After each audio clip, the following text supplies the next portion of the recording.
अगले 20 सालों तक कांग्रेस को सत्ता में नहीं आने दे, ऐसा चेहरा आएगा। इस प्रकार के निर्णय आगे भी आ सकते हैं अगर कांग्रेस पार्टी नहीं समझी। कांग्रेस के घोषणा पत्र पे जनता भरोसा नहीं करती। देखिए, भारतीय जनता पार्टी झूठ फैलाने की मशीन है। जिन राज्यों में कांग्रेस पार्टी के शासन हैं, वहां पर नगरीय निकायों के चुनाव ईवीएम से कराती है कांग्रेस। अगर वो चाहे तो चुनाव आयोग को निवेदन करके वहां बैलेट पेपर से कराया जा सकता है। तो ईवीएम में निश्चित रूप से गड़बड़ियां तो हुई हैं, लेकिन अब जांच कौन करे? कातिल भी वही, मुंसिफ भी वही। नमस्कार, स्वागत है आपका मृदुभाषी में। मैं हूं अरशद खान और आप देख रहे हैं हमारा खास कार्यक्रम जुबानी जंग। जी हां, जुबानी जंग आज दो प्रवक्ताओं के बीच में है, कांग्रेस और बीजेपी। कांग्रेस की तरफ से है संतोष गौतम जी और भाजपा की तरफ से है नारायण पटेल जी। हम दोनों का ही स्वागत करते हैं मृदुभाषी में। और आज जो जुबानी जंग होने वाली है वो इस बात को लेकर है कि मध्य प्रदेश में एक बार फिर से भाजपा की सरकार बन गई है। हालांकि अभी तक के मुख्यमंत्री का नाम घोषित नहीं हुआ है, लेकिन इस बड़ी जीत पर बीजेपी क्या कहती है और बीजेपी का क्या मानना है? क्या उसे आशा थी कि वाकई 163 सीटों से मध्य प्रदेश में भाजपा एक बार फिर से सरकार बनाएगी? और कांग्रेस से पूछेंगे कि क्या जो उनके सपने थे, जो वो सपने देख रहे थे कि वे सरकार बनाने वाले हैं, 130 से 135 के बीच में जो आंकड़ा कांग्रेस की तरफ से आ रहा था वो मात्र 66 पर आकर रुक गया। हम पहला सवाल करते हैं संतोष गौतम जी से और जानते हैं कि कांग्रेस ने कहां चूक करी, क्या वजह रही जिसके चलते कांग्रेस पिछले चुनाव के मुकाबले भी और खसककर 40 सीटें तकरीबन नीचे आ गई। गौतम जी, क्या रहा? पूरे चुनाव को हम देख रहे थे, शुरुआत का जब आपका दौर था, आपकी जब पहली सूची जारी हुई थी टिकटों की, तो ऐसा लग रहा था कि कांग्रेस इस बार बहुत दमखम से मध्य प्रदेश में चुनाव लड़ने वाली है और जो नेताओं को मैदान में उतारा है वो ऐसे चेहरे हैं वो जो जीत कर आएंगे। और कमलनाथ जी ने लगातार सर्वे भी कराए, कोशिश की कि क्या स्थिति बन रही है।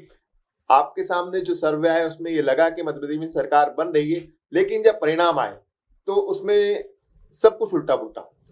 देखिए अरशद भाई, निश्चित रूप से हमारे अपेक्षाओं के अनुरूप परिणाम नहीं आए। कांग्रेस पार्टी के कार्यकर्ताओं ने, नेताओं ने अथक मेहनत की थी इस चुनाव को लेकर और निश्चित रूप से जनता के बीच भी लगातार ये बात आ रही थी, जनता के बीच से भी, कि कांग्रेस पार्टी इस बार सरकार बनाएगी, क्योंकि पिछली बार 2018 में भी हमारी सरकार बनी थी और जिसे छल पूर्वक बीच में गिरा दिया गया था। मैं समझता हूं जनता के बीच में एक आक्रोश स्वाभाविक था भारतीय जनता पार्टी और उसके नेताओं के प्रति, लेकिन इसमें एक बात हुई, मैं समझता हूं एक रणनीतिक चूक कांग्रेस के तरफ से हुई और जिसको मैं स्वीकार करता हूं कि हमने जो नारी सम्मान योजना का जो 1500 रुपया की घोषणा की कि जिससे महिलाओं के जीवन में परिवर्तन आए, तो भारतीय जनता पार्टी जो कि पिछले 18 वर्षों से लाडली बहनाओं की तरफ कोई सुध नहीं ले रही थी, नारियों की सुरक्षा के प्रति कोई सुध नहीं ले रही थी, और 18 वर्षों तक हमने देखा कि एनसीआरबी की रिपोर्टें चीख चीख कर कहती रही कि मध्य प्रदेश नारी अत्याचार का गढ़ बन गया है, अपराधियों का अभयारण्य बन गया है, जगह जगह दुष्कर्म हो रहे थे, हमारी लाडली बहनों को 10 फीट नीचे गड्ढे में गाड़ दिया गया मार के, जबकि शिवराज सिंह ने कहा था कि 10 फीट। ये सब तो आप चुनाव के पहले भी कह रहे थे अरशद भाई, मैं अपनी बात, हाँ, नेता भाषणों में कह रहे थे, आप जैसे प्रवक्ता हमारे स्टूडियो में आकर ये बात कह रहे थे, लेकिन मध्य प्रदेश की लाडली बहना पर इसका रत्ती भी, मैं वही बात कर रहा हूँ। लाडली बहना जो मुख्यमंत्री शिवराज सिंह द्वारा चालू की गई योजना को, उसकी तरफ देखते हैं, वोट दे दिया, वोटिंग परसेंटेज बढ़ गया। मैं वही कह रहा हूँ, मेरी बात पूरी कंप्लीट नहीं हुई थी, नहीं तो उसमें आपकी बात का उत्तर आ जाता है। तो मैं कह रहा हूँ कि हमने नारी सम्मान योजना के तहत जो 1500 रुपए की बात की थी, उसको भारतीय जनता पार्टी ने कॉपी किया, और चूंकि सरकार उनकी थी, हमारी सरकार तो थी नहीं, तो उन्होंने 1250 रुपए, 1000 रुपए पहले दिए और बाद में 1250 रुपए खातों में डाले। तो निश्चित रूप से हम देने वाले थे, क्योंकि हमारी सरकार अभी आई नहीं थी, वो और भारतीय जनता पार्टी ने दे दिए। उसके बीच में जो बारीक अंतर था, उसके कारण भारतीय जनता पार्टी की यहां पर सरकार बनी, एक प्रमुख कारण यह था। दूसरा यह था कि हम, हो सकता है कि हमारी जो बेहतरीन योजनाएं थी, चाहे हम किसान कर्ज माफी की बात करें, बिजली के बिलों की माफी की बात करें, या 100 रुपए 100 यूनिट की बिजली की बात करें, 25 लाख रुपए तक का एक बहुत बड़ी घोषणा हमने की थी जो मेडिक्लेम के रूप में हम देने वाले थे, 10 लाख रुपए का दुर्घटना बीमा। मैं समझता हूं कि हमें कमियां रही होंगी, हम जनता तक उस बात को अच्छे से नहीं पहुंचा पाए, मैं इसको खुले दिल से स्वीकार करता हूं। और निश्चित रूप से कांग्रेस पार्टी को इस पर आत्ममंथन करना होगा, और आत्ममंथन ही नहीं, उस आत्ममंथन से जो रिजल्ट निकले, जो परिणाम आए, उसको स्वीकार करते हुए जो भी निर्णय हो, चाहे कड़े निर्णय हो, उनको स्वीकार करना होगा। अन्यथा इस प्रकार के निर्णय आगे भी आ सकते हैं अगर कांग्रेस पार्टी नहीं संभली तो। नारायण पटेल जी, आपके बीजेपी के बड़े नेता ऐसा सोच रहे थे कि यदि सरकार बनती है तो 120-25 के आसपास हम सरकार बना लेंगे, आंकड़े यही आ रहे थे। शुरुआत में जब ऐसा लग रहा था कि मध्य प्रदेश में एंटी इनकम्बेंसी ज्यादा हो गई है, तो भाजपा के केंद्रीय संगठन ने केंद्रीय मंत्रियों को मैदान में उतार दिया, सांसदों को मैदान में उतार दिया, राष्ट्रीय महासचिव को मैदान में उतार दिया और कोशिश की कि मध्य प्रदेश में एक बार फिर से सरकार बने। उम्मीद तो भाजपा के नेता और तमाम सर्वे भी ये कह रहे थे कि 120-25 में आपकी सरकार बन जाएगी और ये आंकड़ा इससे ज्यादा नहीं जाएगा। आपको क्या लगता है जो 166 का आंकड़ा है, ये किसका जादू चला है? जादू चला हमारी नीतियों का, हमारे नेतृत्व का और पिछला ट्रैक रिकॉर्ड। चुनाव में जब जनता के बीच में राजनीतिक दल जाते हैं तो निश्चित रूप से उसका ट्रैक रिकॉर्ड उस राजनीतिक दल का जनता देखती है कि इसने पहले क्या किया। अब हमारी तुलना किए तो भाई साहब संतोष जी की कांग्रेस पार्टी जब चुनाव में जीती 2018 में और 15 महीने सरकार बनी, तो उसमें संबल योजना जो आज दुर्घटना बीमा की और विभिन्न गरीबों के उत्थान की बात कर रहे हैं, वो संबल योजना हमारी बंद कर दी। दूसरा, इन्होंने 4000 रुपये महंगाई भत्ता, बेरोजगारी भत्ता देने का बोला था, वो नहीं दिया। पेट्रोलियम पदार्थ पे 5% वेट कम करने का कहा था, वो घटाए तो नहीं और उल्टे बढ़ा दिए। किसानों का भी 2 लाख तक का कर्जा माफ करने का कहा था, वो भी पूरे नहीं हुए। और लाल पीले लाल नारंगी उन्होंने वो फॉर्म भरवाए, उसके बाद भी नहीं भरा। मेरा ये करना का जनता को इन पे भरोसा नहीं था और भारतीय जनता पार्टी का जो शासन है, निश्चित रूप से शिवराज जी के नेतृत्व में हो चाहे नरेंद्र मोदी जी के रूप में, वो उनका भरोसा था और उन्होंने नारी सम्मान के लिए जो योजना ये लाए थे, उन्होंने तो घोषणा ही करी और वो भरोसा उनको नहीं था आम जनता को, लेकिन इन्होंने तो दे दिया। भारतीय जनता पार्टी का तो ये कहना है कि जो इनके मैनिफेस्टो में था, जो इनके वचन पत्र में तय घोषणाएं जो करी थी कि 1500 रुपए महिलाओं को देंगे और इस बच्चों को भी देंगे 1000, 1500, 2000 के, एक प्रियंका गांधी भी इसकी घोषणा करके गई थी। आपने उसको कॉपी कर लिया और भाजपा सरकार थी इसलिए आपने उसका इंप्लीमेंट कर लिया और लोग महिलाओं के खाते में पैसे जमा करा दिए, इससे सरकार बनी। कांग्रेस के घोषणा पत्र पे जनता भरोसा नहीं करती और इसलिए नहीं करती कि 1996 में कांग्रेस ने अपने घोषणा पत्र में कहा था कि कम्युनिस्टों की देशभक्ति परखना बाकी है। उसी साल, उसी चुनाव के बाद जब परिणाम आया तो जो जिस शासन में कम्युनिस्ट थे, इंद्रजीत गुप्ता गृह मंत्री बने, उसको बाहर से कांग्रेस ने समर्थन दिया। जिसकी देशभक्ति परखना बाकी थी उसको, तो कांग्रेस के घोषणा पत्र और इनके संकल्प पर आम जनता भरोसा ही नहीं करती। तो कैसे घोषणा पर, वचन पर जनता ने भरोसा नहीं किया? देखिए, भारतीय जनता पार्टी झूठ फैलाने की मशीन है। अभी नारायण पटेल जी ने कहा था कम्युनिस्टों की देशभक्ति परखना बाकी। मैं समझता हूं कि ऐसा कोई दस्तावेज उपलब्ध हो तो हमें भी उपलब्ध कराएं। और व्हाट्सएप यूनिवर्सिटी के ज्ञान नहीं, व्हाट्सएप ये सदन में बोला गया, जॉर्ज फर्नांडिस ने और कांग्रेस में राजेश पायलट जी ने चैलेंज किया था, तो उस वक्त उन्होंने वो सबूत, वो इनका संकल्प पत्र, इनका घोषणा पत्र दिया था। दूसरी बात मैं ये कहना चाहता हूं कि भारतीय जनता पार्टी के नेताओं की तरह हम झूठ नहीं बोलते। भारतीय जनता पार्टी के नेताओं ने केवल 1500 रुपए की नकल नहीं की, उन्होंने 500 रुपए की गैस की टंकी की भी नकल की और 450 रुपए घोषित किए। और कितने लोगों को गैस की टंकी मिली है, आप एक जागरूक पत्रकार पता कर लीजिएगा कितने लोगों को उसका लाभ पहुंचा। 450। ये सफेद झूठ था, लेकिन चूंकि उनको चुनाव जीतना था, ऐसे सफेद झूठ बोले जाते हैं। और हम देखेंगे, हम तो एक जागरूक विपक्ष के नाते आज भी भारतीय जनता पार्टी से लड़ेंगे और बिल्कुल बताएंगे जनता को कि 450 रुपए में गैस की टंकी कितने लोगों को मिली। हम तो इसका सर्वे करेंगे और निश्चित रूप से लोकसभा चुनाव में इसको बड़ा मुद्दा बनाएंगे कि 450 रुपए किन किन को मिला, आप बताइए। चुनाव जीतने के लिए भारतीय जनता पार्टी से तमाम झूठ, आज से नहीं, तमाम बोलती आई है। तो भारतीय जनता पार्टी का ट्रैक रिकॉर्ड रहा है और भारतीय जनता पार्टी के झूठ में तात्कालिक तौर पर जनता फंस जाती है। उसका कारण है, कई बार सांप्रदायिकरण करने की कोशिश करते हैं, ध्रुवीकरण करने की कोशिश करते हैं, उसमें असल मुद्दे जनता के पीछे छूट जाते हैं। आप बताइए, मध्य प्रदेश की बेरोजगारी की दर क्या है, मध्य प्रदेश में गरीबी की दर क्या है, क्यों श्योपुर आज भी कुपोषित जिला है। लेकिन हम इसका असर मध्य प्रदेश की जनता, वही मैं कह रहा हूँ, वही मैं,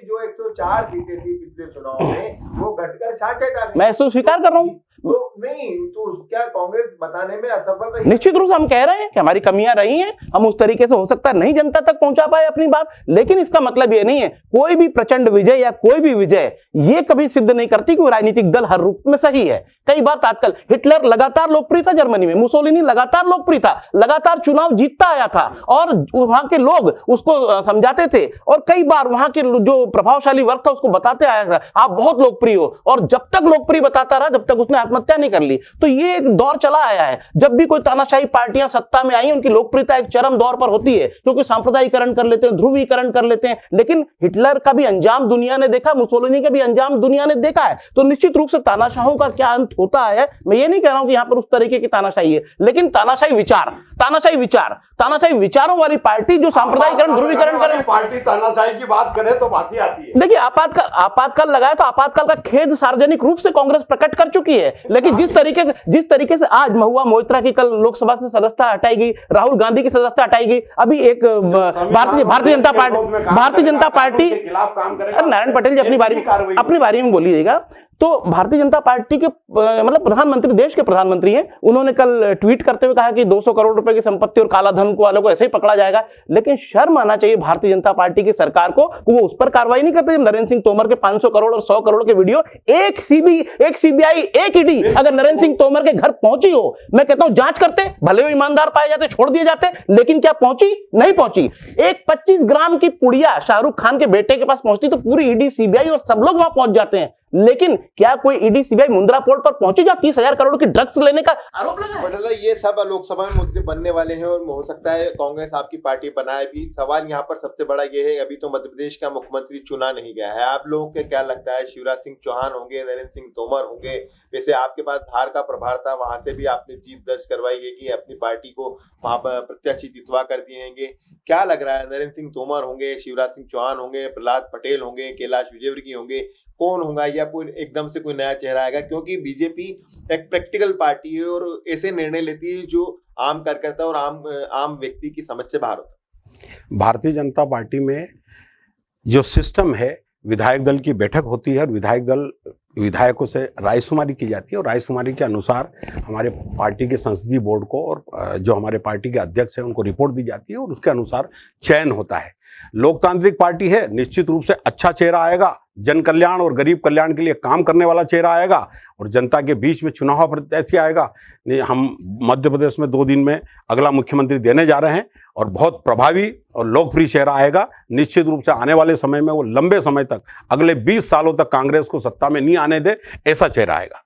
पटेल साहब, एक सवाल और आपसे बनता है, वो ये कि कांग्रेस ने अपने मैनिफेस्टो में तमाम तरह की घोषणाएं की थी, वचन दिया था जनता को, लेकिन जनता ने उनकी बात पर गौर नहीं किया। भाजपा ने भी बहुत सारे वचन दिए हैं प्रदेश की जनता को, बिजली सस्ती होगी, गैस की टंकी सस्ती हो जाएगी और भी जो महंगाई है वो कम हो जाएगी, बेरोजगारों को रोजगार मिलने लग जाएगा। क्या वाकई जो नए मुख्यमंत्री आएंगे, फिलहाल तो हमारा प्रदेश कर्जे में डूबा हुआ है, क्या नए मुख्यमंत्री आएंगे तो ये सारी घोषणाएं जो आपने जनता के साथ वादे किए हैं वो पूरे हो पाएंगे?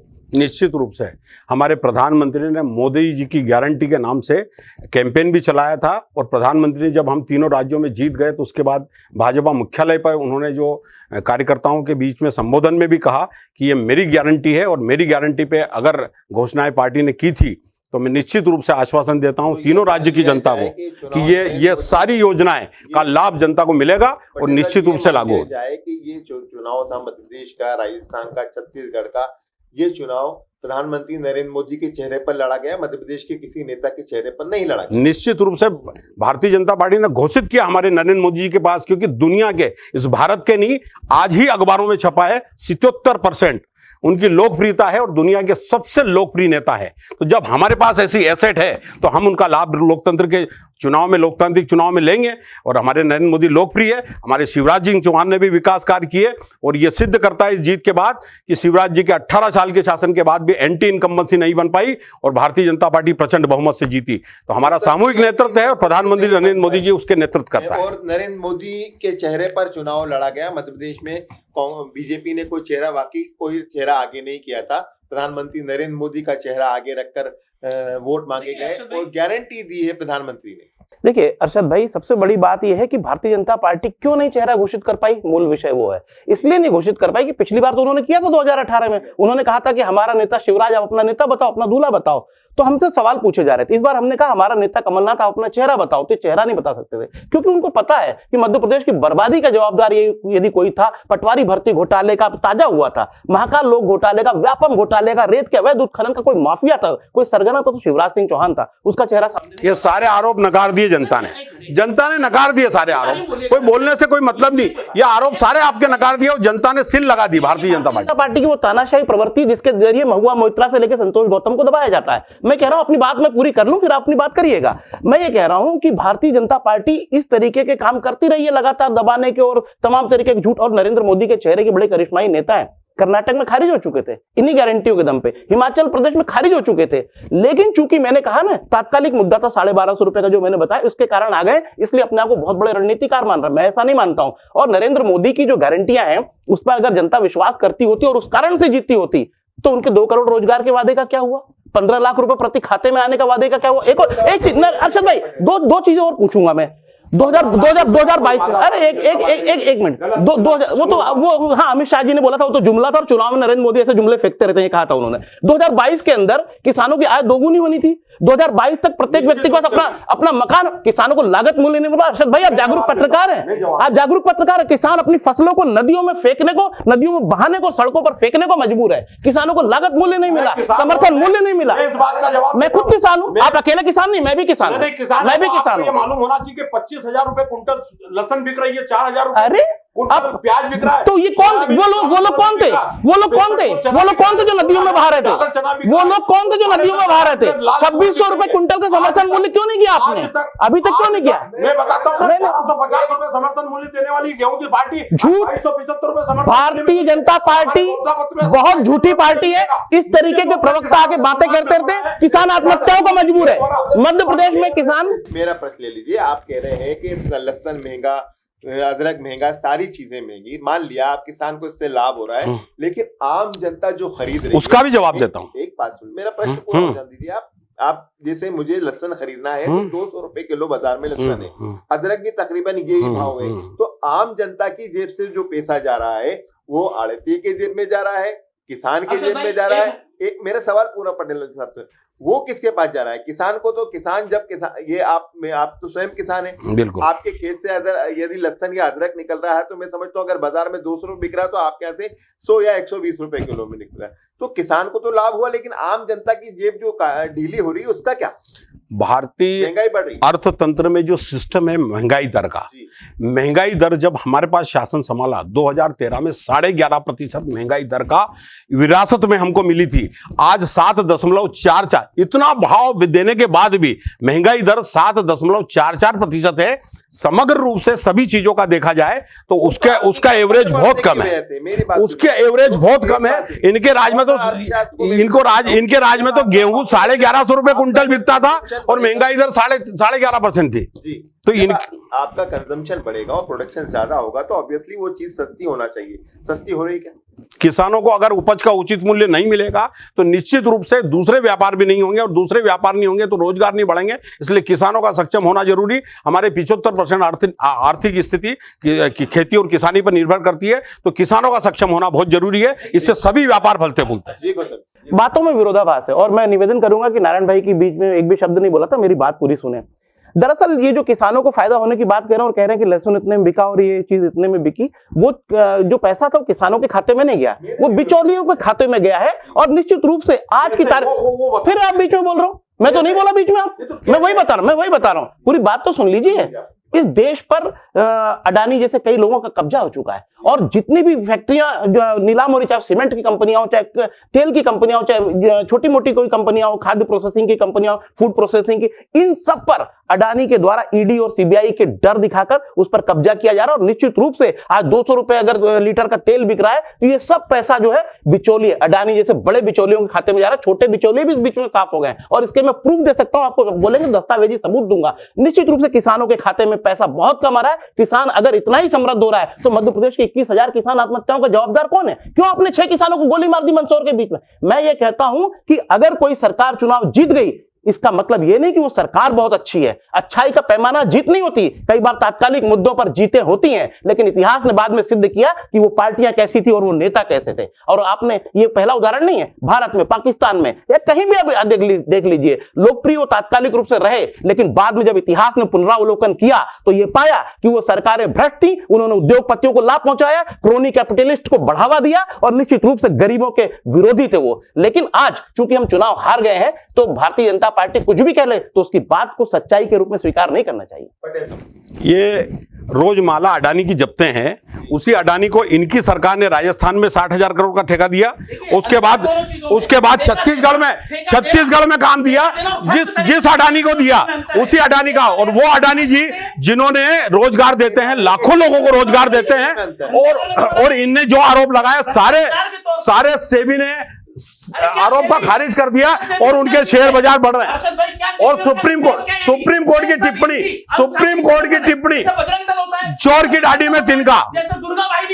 आपने बोला था कि नहीं बोलूंगा, आप बोल रहे हैं मेरे बीच में, आपने बोल रहे हैं। मेरा ये कहना कि चोर की दाढ़ी में तिनका, उन लोगों को डर लगता है जो भ्रष्ट हैं, उन लोगों को डर लगता है जो चोर हैं, जो निश्चित रूप से चोरी करते हैं और देश की जनता की गाड़ी कमाई का पैसा खाते हैं, उनको डर लगता है ईडी और आईडी से, और किसी पार्टी को नहीं लगता। इनको ये दीजिए, आज इनके सांसद झारखंड के अंदर धीरज साहू 300 करोड़ रुपए नकदी प्राप्त हुए हैं और 9 बैग की ज्वेलरी भर के इनकम टैक्स विभाग ले गया है। खुलेआम वीडियोग्राफी हो रही है और पैसा मिल रहा है। ये कहां से आया पैसा, भ्रष्टाचार कौन कर रहा है, ये सिद्ध हो रहा है। एक सवाल और जन्म ले रहा है बार-बार। नरेंद्र सिंह एक शराबी व्यक्ति कनाडा में बैठा हुआ किसी भी के बारे में कुछ भी बोल सकता है, ऐसा झूठ नहीं। आप कोर्ट जाइए, नरेंद्र सिंह मौर्य का वो झूठा आरोप है, आप कोर्ट जाइए अगर गलत हो तो, और सबूत पेश करिए। बिना सबूत के नरेंद्र सिंह तोमर जी भ्रष्ट नहीं है। नरेंद्र सिंह तोमर को एक शराबी व्यक्ति ने जो कनाडा में बैठा हुआ है, शराब पी के और अपराधी आदमी ने आरोप लगाया है, यह बिल्कुल निराधार आरोप है। आपके पास सबूत है तो कोर्ट जाइए। उस वीडियो में नरेंद्र सिंह तोमर का लड़का भी है, केवल वही नहीं है। एक चीज अभी फेक है। देश में चुनाव परिणाम आने के बाद एक चीज खासतौर पर कांग्रेसियों के मुंह से ये सुनने को मिल रहा है कि ईवीएम में गड़बड़ थी। ईवीएम में गड़बड़ होने की वजह से कांग्रेस की सीटें कम आई और कांग्रेस सरकार नहीं बना पाई। ये आरोप कितना सही है, कितना सार्थक है, और क्या कांग्रेस ऐसा मानती है गौतम जी के वाकई ईवीएम के अंदर कुछ गड़बड़ी हुई है? मैं बिल्कुल स्पेसिफिक उत्तर दूंगा, जनरलाइज करके इसका उत्तर नहीं दूंगा। कई जगह ईवीएम की शिकायतें हुई जिसमें यह पाया गया कि 99% तक उनकी बैटरियां भरी हुई थी, जबकि ये प्रैक्टिकली संभव नहीं है। अगर उसका यूज हुआ है दिन भर तो 75-72 के आसपास उसका परसेंटेज होना चाहिए था, लेकिन 99% कैसे भरी हुई है? और ऐसी एक नहीं, तमाम ऐसी शिकायतें हैं। एक प्रत्याशी का आपने देखा होगा, कौन सी पार्टी का तो मैं भूल रहा हूं, उसने वोट दिया, उसको खुद का वोट नहीं मिला है। तो ईवीएम में निश्चित रूप से गड़बड़ियां तो हुई हैं, लेकिन अब जांच कौन करे? कातिल भी वही, मुंसिफ भी वही। लेकिन हम लोग शिकायतें करेंगे, अदालत जाएंगे और जो भी जनता का अदालत का निर्णय होगा उसको मानेंगे। पटेल साहब, हर बार ये आरोप लगता है चुनाव आयोग ने 3 महीने का समय दिया था कि किसी भी राजनीतिक दल को अगर ईवीएम को हैक करके बता दे, वो चैलेंज दिया था। एक भी राजनीतिक दल वहां नहीं गया।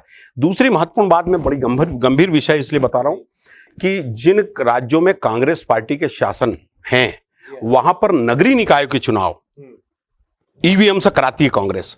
अगर वो चाहे तो चुनाव आयोग को निवेदन करके वहां बैलेट पेपर से कराया जा सकता है। ये राज्य शासन के अधिकार क्षेत्र में आता है। ये क्यों ईवीएम से वहां कराते हैं, मुझे इसका जवाब दे दे। और दूसरा जवाब ये दे दे कि जहां ये जीतती है कांग्रेस, आज तेलंगाना में जीती, वहां ईवीएम का रोना नहीं रोएगी, कर्नाटक में नहीं रोएगी और हिमाचल में नहीं रोएगी। जहां हारती है वहीं क्यों रहे?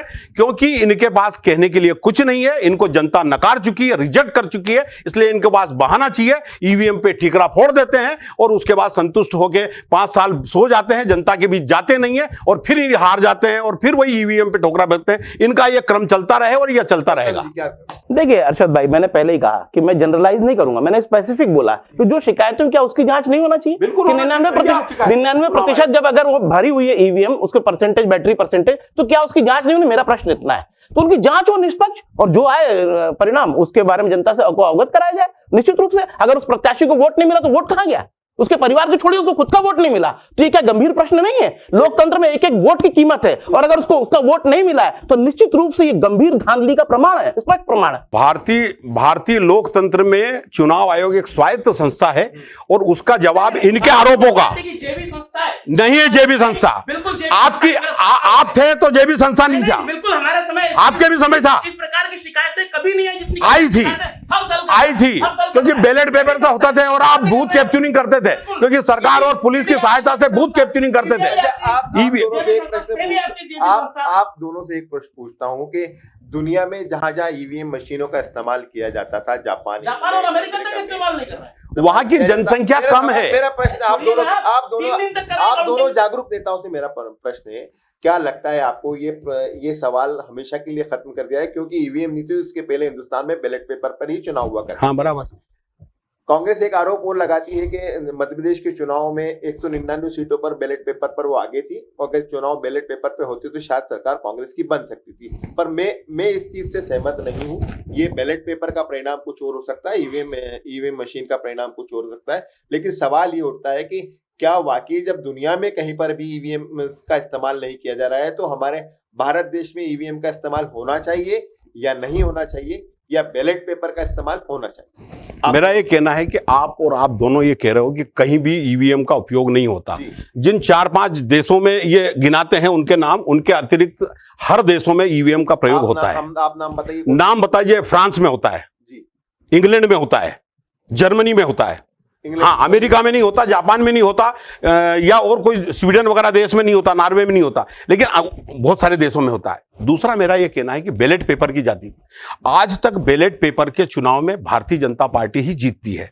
इन्होंने इस चुनाव में ओल्ड पेंशन स्कीम का नारा दिया था, इनका आश्वासन दिया था कि हम ओल्ड पेंशन स्कीम लाएंगे, इसलिए सरकारी कर्मचारियों ने बट नेचुरल था कि कांग्रेस को वोट ज्यादा दिया, तो इसी बार बहुमत आया है इनको। ये तो बैलेट पेपर में भारतीय जनता पार्टी को ही आता है, उसके बाद भी हमने नहीं कराया। देखिए, मैं ये समझता हूं अगर 230 में से 199 पर अगर ये परसेंटेज रहा तो मैं नहीं समझता हूं कि ट्रेंड इसके पूरे तरह से विपरीत रहा होगा।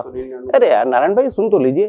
तो मैं समझता हूं कि इतना विपरीत ट्रेंड नहीं हो सकता, मेरा ये व्यक्तिगत तौर पर मानना है। लेकिन आज भारतीय जनता पार्टी जीत गई, वो कुछ भी दावा कर सकती है अपने हिसाब से। और उन्होंने कहा कि कई देशों में ईवीएम से चुनाव होते हैं, हो सकता है कि वहां के राजनीतिक दल विरोध नहीं कर रहे हो और वहां पर ईमानदारी से चुनाव होते हो, लेकिन यहां पर अगर अधिकांश राजनीतिक दल ये मांग कर रहे हैं कि बैलेट पेपर से हो तो क्या आपत्ति है? क्या दानव की जो जान है तोते में छिपी हुई है? हो सकता है तोते में छिपी हुई उसकी जान अगर ईवीएम को बदल दें, बैलेट से क्यों नहीं कर? अगर अधिकांश राजनीतिक दल भारतीय जनता पार्टी को छोड़कर इस बात पर सहमत है, इवन शिवसेना भी, तो क्या आपत्ति है? कराना चाहिए। मैं समझता हूं दूध का दूध पानी का पानी हो जाए। एक चुनाव करा के देख क्यों नहीं लेते? मेरा ये निवेदन था कि मैंने एक प्रश्न खड़ा किया था कि जिन राज्यों में कांग्रेस की सरकार है वो अपने स्थानीय निकायों के चुनाव या पंचायतों के चुनाव बैलेट पेपर पर क्यों नहीं कराती, वो आवेदन करके करा सकती है, इसका जवाब दे। देखिए, मैं तो एक बात स्पष्ट रूप से कहना चाहता हूं कि जब हम भारतीय जनता पार्टी से प्रश्न करते हैं तो हमसे प्रति प्रश्न करते हैं। मैं कहता हूं हर राजनीतिक दल अगर इस बात पर आपत्ति उठा रहा तो आप हम पर उंगली उठाएंगे। मैं कह रहा हूं आप चेंज करा दीजिए, एक चुनाव कराकर देख लीजिए लोकसभा का, आपको दूध का दूध और पानी का पानी हो जाएगा। सारी लोकप्रियता की जितनी झूठी डींगे हैं ना धराशायी हो जाएंगी। अगर ऐसा था तो ये जो टेक्नोलॉजी लाए और जिनका दम भरते हैं कि राजीव गांधी जी टेक्नोलॉजी लाए, ये टेक्नोलॉजी लाए हैं तो उस टेक्नोलॉजी का उपयोग होना चाहिए। भारत सबसे बड़ा लोकतंत्र है, इसकी जनसंख्या किसी भी देश को समकक्ष नहीं है, इसलिए यहां बैलेट पेपर से चुनाव कराना बहुत महंगा भी और बहुत डिले और बहुत त्रुटिपूर्ण हो सकता है। इसलिए ईवीएम से ही चुनाव होना चाहिए, क्योंकि हमारी जनसंख्या जिन देशों से तुलना कर रहे हैं वो नहीं है। अर्षद भाई, नारायण भाई ने एक बात बोली कि राजीव गांधी चूंकि लाए थे या कांग्रेस लाई थी इसलिए ईवीएम का नहीं, या ये आप दावा करते हैं तो ईवीएम उसका उपयोग क्यों नहीं करें? पूरी बात तो सुन लीजिए। एटॉमिक एनर्जी उसको आप सकारात्मक कामों में भी लगा सकते हैं और विध्वंसक कामों में भी लगा सकते हैं। अगर उस चीज का कोई दुरुपयोग की आशंकाएं हो रही हैं, राजनीतिक दल आरोप लगा रहे हैं, तो कांग्रेस पार्टी ने ये तो नहीं कहा था कि इसको अमरता दे दी हमने। सबूत नहीं है, आप हैक करके बताओ ना, आप हैक करके बताओ। तो आप करो, मौका दिया 3 महीने तक चुनाव आयोग ने मौका दिया, एक भी नहीं गए, आपकी पार्टी गई नहीं हैक करने। समय गौतम जी, मेरा अंतिम सवाल आप दोनों से एक ही सवाल है। वैसे तो कांग्रेस यदि जीतती तो मुख्यमंत्री कमलनाथ ही होते, ये तय था। ये वापस से प्रश्न आ गया, अभी घूम फिर कर पर्यवेक्षक भेज दिए गए हैं, पर्यवेक्षक आ रहे हैं मध्य प्रदेश में, तय करेंगे। आप कह रहे हैं कि विधायक दल का नेता विधायक ही चुनेंगे, बड़ी संख्या में विधायक जीत कर आए हैं, तो आपको ऐसा नहीं लगता है कि इसमें कंट्रोवर्सी पैदा हो सकती है? और गौतम जी, आपको क्या लगता है कि वाकई बीजेपी में यदि शिवराज सिंह चौहान को मुख्यमंत्री नहीं बनाया जाता है, कोई नया चेहरा लाया जाता है, तो क्या बीजेपी में अंतरकलह बढ़ सकता है? बिल्कुल नहीं। भारतीय जनता पार्टी एक है, एक थी और एक रहेगी। भारतीय जनता पार्टी का कोई कार्यकर्ता ही मुख्यमंत्री बनेगा, इसमें कोई शंका नहीं। हमारा केंद्रीय नेतृत्व सक्षम है इस मामले में फैसला करने में, वो निश्चित रूप से अच्छा फैसला करेगा, हमें भरोसा है, और प्रदेश की जन कल्याण के लिए काम करेगा। देखिए, अगर ये इतना ही आसान होता तो भारतीय जनता पार्टी में जो 2 लोग बैठे हुए ना शीर्ष पर, वो अभी तक फैसला कर चुके होते। लेकिन उनके लिए भी अगर फैसला करना कठिन हो रहा है तो अर्षद जी आप समझ सकते हैं कि स्थितियां क्या हैं। 2 दिन और इंतजार कर लीजिए। धन्यवाद। हमसे हमारे साथ चर्चा कर रहे थे संतोष गौतम जी और नारायण पटेल जी, हमारे खास कार्यक्रम जुबानी जंग में, जिन्होंने दोनों ही पार्टी के प्रवक्ताओं ने अपना अपना पक्ष रखा। मध्य प्रदेश में कौन होगा मुख्यमंत्री, इस बात को लेकर भी चुनाव कैसे हुए, क्यों कांग्रेस की सरकार नहीं बनी, किस वजह से भाजपा की सरकार बनी। इस तरह के तमाम मुद्दों को लेकर हम आगे भी आपसे मिलते रहेंगे, मुलाकात करते रहेंगे और चर्चा करते रहेंगे। फिलहाल हमारे इस खास कार्यक्रम में इतना ही। नमस्कार, धन्यवाद।